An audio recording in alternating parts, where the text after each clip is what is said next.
Have you ever noticed something strange? You work toward a goal for weeks, months, maybe even years. You finally start getting close. Things begin to work. People notice you. The opportunity you wanted is suddenly within reach. And then, out of nowhere, your brain whispers, "Are you sure you can actually do this?" You start questioning your ability. You overthink every decision. You compare yourself to people who seem far ahead. You suddenly notice every possible way things could go wrong. And sometimes you even sabotage the progress you worked so hard to create. It feels like your brain is turning against you at the exact moment you need confidence the most. But here's the surprising part. Your brain may not be trying to stop you from succeeding.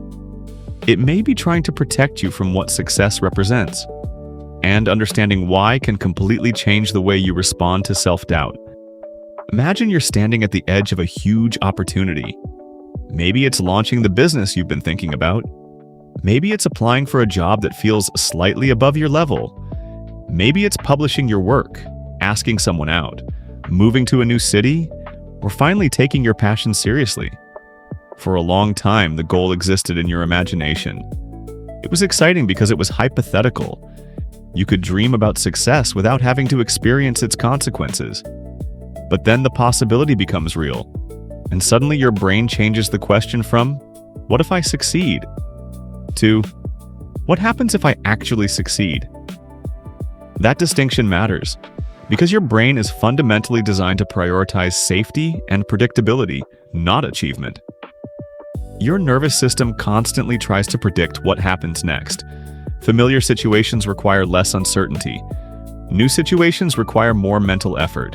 So when you approach a major change, your brain can interpret uncertainty as a potential threat. Not because you're incapable, but because you're entering territory your brain hasn't learned to predict yet. And that's where self-doubt begins. Here's the first psychological trap. The closer you get, the more visible the risk becomes. When your goal is far away, failure feels abstract. You might think, "I'll start the business someday. I'll become confident eventually. I'll apply next year." There's comfort in someday, but when the deadline arrives and you actually have to act, suddenly failure has consequences. Someone might reject you. Someone might criticize your work. You might discover that you're not as prepared as you thought, and your brain starts generating questions. What if I'm not good enough? What if people laugh at me? What if I lose everything? What if I succeed and can't handle it? Notice something interesting. Your brain doesn't need evidence that these things will happen. It only needs uncertainty. And uncertainty is enough to trigger caution. So the very thoughts that feel like proof you're incapable may actually be your brain's attempt to reduce uncertainty. But there's another layer to this, and this one is even more uncomfortable. Success can threaten your identity. Most people think confidence comes first and success comes afterward. Psychologically, it often works in reverse. You repeatedly behave like the person you want to become, and eventually your identity catches up. But identity change can be uncomfortable. Suppose you've spent years thinking, "I'm not disciplined. I'm terrible at speaking. I'm not the kind of person who takes risks. People like me don't become successful." Then suddenly, you're doing exactly those things. You're waking up early. You're speaking confidently. You're making difficult decisions. You're receiving recognition. Now there's a conflict between your old self-image and your new behavior, and your brain doesn't particularly enjoy contradictions. This can create cognitive dissonance. One part of you says, "I'm becoming successful." Another part says, "But that's not who I am." And when those two beliefs collide, self-doubt can become incredibly loud. It's almost as if your brain says, "Wait a minute, we don't do things like this." Your brain isn't necessarily asking whether you're capable. It's asking whether this new version of you is familiar enough to feel safe. And here's the strange part.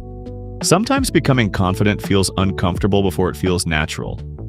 Think about the last time you did something that once terrified you. The first few times probably felt awkward. Then, gradually, it became normal. That process is called adaptation. Your brain learns, "I've done this before. Nothing catastrophic happened." And repetition reduces uncertainty. This is why confidence isn't simply a personality trait. It's often the result of accumulated evidence. Every time you act despite doubt, you give your brain new evidence. Every difficult conversation you survive, every rejection you recover from, every project you finish, every uncomfortable decision you make, you're essentially telling your nervous system, "See, we can handle this." And that brings us to one of the biggest mistakes people make. They wait for self-doubt to disappear before taking action. But what if that's backwards? What if action is what teaches your brain that the doubt was unnecessary? Here's a quick question.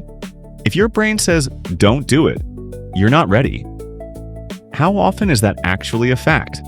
And how often is it simply a prediction? Because there's a huge difference.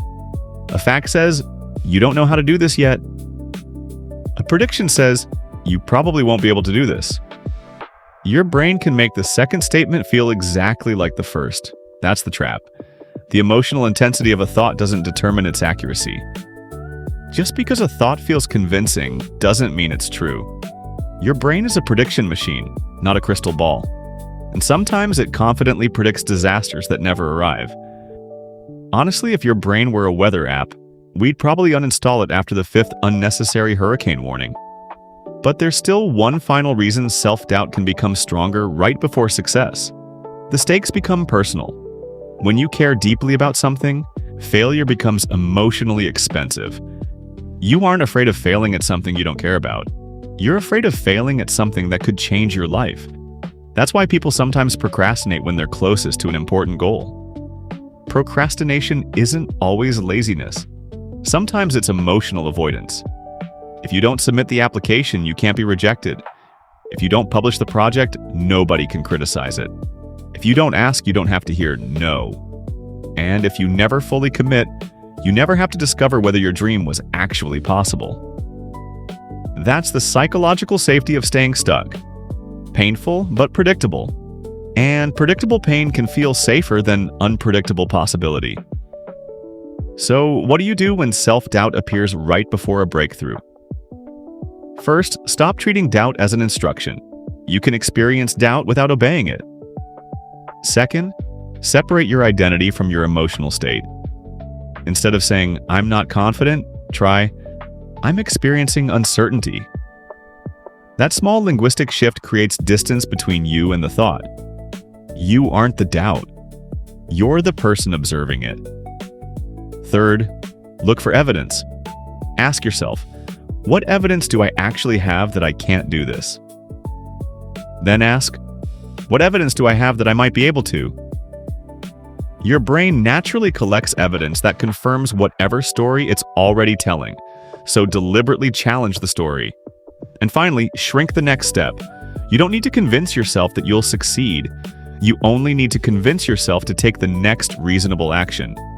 Send the email, make the call, publish the first version, apply for the position, open the document, take the first step. Confidence often arrives after movement, not before it. And here's the idea I want you to remember. Self-doubt doesn't always mean you're moving in the wrong direction. Sometimes it appears because you're moving into unfamiliar territory. Sometimes the discomfort isn't a warning to stop. It's simply evidence that you're changing. The person you are becoming will eventually feel normal. But before that happens, your brain has to update its definition of what's possible for you. So, the next time you find yourself doubting everything right before something important, pause. Don't immediately assume the doubt is telling you the truth. Ask yourself, am I actually incapable? Or am I simply standing at the edge of something unfamiliar? Because sometimes the moment you feel most uncertain isn't the moment you're failing.